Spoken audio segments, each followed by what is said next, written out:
Paul, over to you.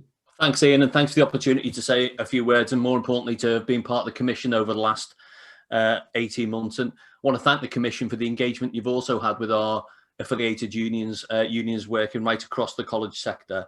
I think it's commonplace, isn't it, when we have report launches like this, we always say that the report is timely or it comes at a critical time, but this report really does come at a critical time. I mean, we know the next few months are going to be really challenging for employers and employees alike. The government has got to make the right decisions, but we also need a national collective effort, unions, employers, colleges, a whole range of social partners working together if we're going to stave off that threat of mass unemployment that Sonia talked about before. But I think colleges have got a key role to play in helping to meet that challenge, but also in all the other challenges that we know we face in our economy and society as well. We've got Brexit and the impact that that will have on our labour market and the economy, the need to decarbonise our economy and what that will mean in terms of people's skills and challenges for employers, the need to get to grips with automation and digitalisation and to make those work for working people as well. And I think this report sets out how colleges can be at the heart of addressing those key challenges.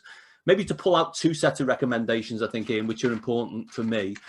The first of the set of recommendations on 4 and 5 about that statutory right to lifelong learning and the skills guarantee, something that unions have been calling for a long time, helping people to retrain, to reskill, to refocus the work that they do right throughout their working lives. And I think colleges have got an absolutely key role to help people meet that aspiration.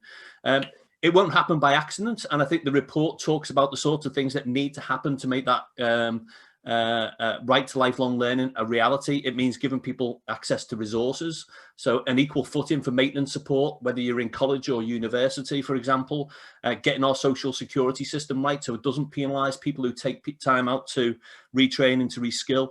But it also means we are giving people the right support and advice as well. And I'm really pleased to see the report mention the need, for example, for there to be practical support for careers advice and guidance in colleges. I mean, this is sort of work the TUC and our unions are very familiar with. We've got a track record of working with local colleges and employers to help meet collective and individual skills needs.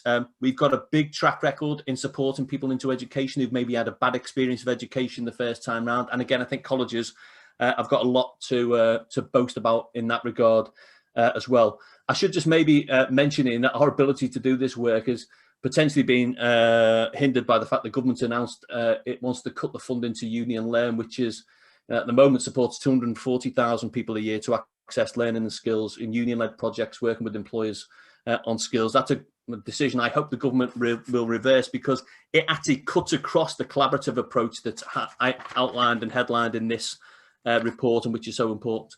My final just set of focus, Ian, is on that recommendation 10, which is about setting out an ambitious workforce strategy for the people who work in our colleges.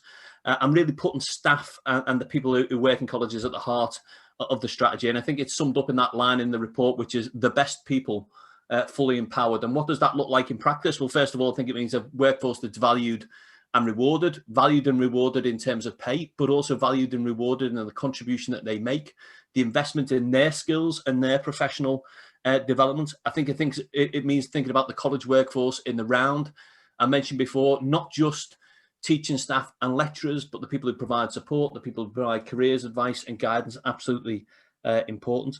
But I think it also means that the staff having a say in the strategic direction of their institutions and the sector as a whole. And that's why I'm pleased to see the report talking about the need for a social partnership approach. It's going to look different in each of the 4 nations, but I think underpinning that those different approaches should be the principle that staff have got a key role to play in setting the direction for the sector and making sure colleges are fit for purpose in 2030 and beyond. Maybe just finish my remarks, Ian, because on behalf of the TUC, you always thank the workers, but to thank Lewis and Philippa and David and all the others who've been providing support to the project. I think they've put in an immense effort, and they have genuinely been collaborative, listened to the contributions from unions and others, and I think that's reflected in the quality of the report. Thanks a lot, Ian. Paul, thank you very much.